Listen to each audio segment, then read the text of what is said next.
Okay, that's what's that guy Bonhoeffer? He was doing that. Okay, people throughout history have done that, and they offended a lot of people at the time. A lot of them lost their lives, but now they're considered the great champions of the faith. Okay, so you have to remember that there is a real war of good and evil going on, and if you don't believe that, go read Ephesians chapter 6. Okay, Paul explains it there very well. So if I see something that is absolutely morally wrong, I'm going to bring it up. That's even if it's a political matter, because it's something that will help you process a point that the Bible is making. Okay. The biggest mistake that society made was never talk religion or politics. Politics, yeah. That's you don't talk about either of them. It's like, then you're kind of out of everything. But the thing is, the context of that would be never talk about religion or politics unless you want to alienate somebody. Well, because no, I'm just saying. Okay.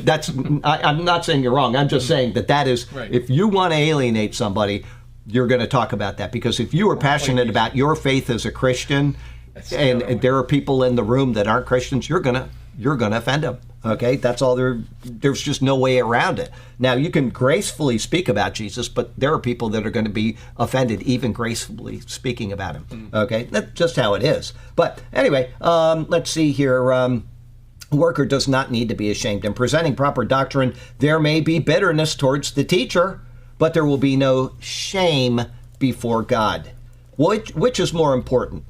In 2 Corinthians 11, verse 13, Paul contrasts this with those who will be ashamed. There he says, and this is Paul's words, "For such are false apostles, deceitful workers, transforming themselves into apostles of Christ."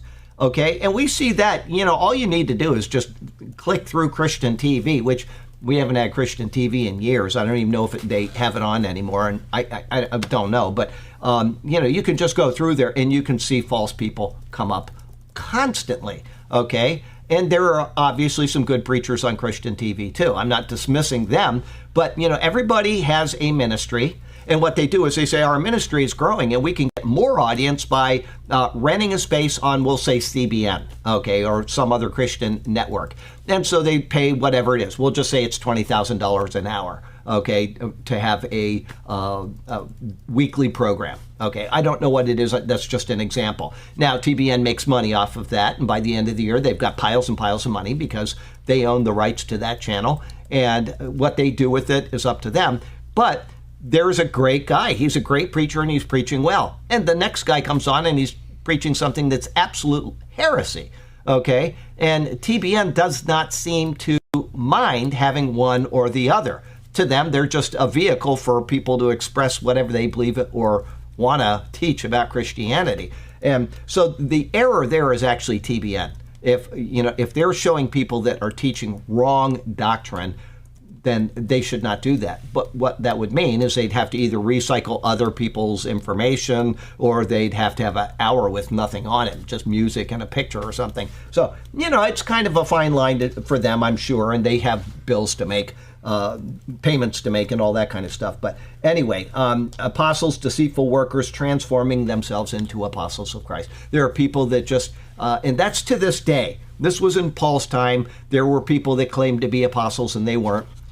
And today we have people that claim to be, sound preachers and teachers, and they are not, okay? And I would like to say, give an equation for it, but you can't. In other words, the more money this ministry makes, the less sound the doctrine is. Well, that's probably not true because there are a lot of really sound teachers that I'm sure have great, great ministry. So I don't know what the equation is, but there is something to be said about people that can tickle ears that just seem to draw innumerable amounts of people. And that's just how it is. And why that is, I don't know, but people just want to hear, I don't know. Anyway, Timothy is now implored to remember such people, these false apostles and these deceitful workers and stuff like that. He's to remember them and to not act like them. In the end, all will stand before God and they will have their works revealed. Okay,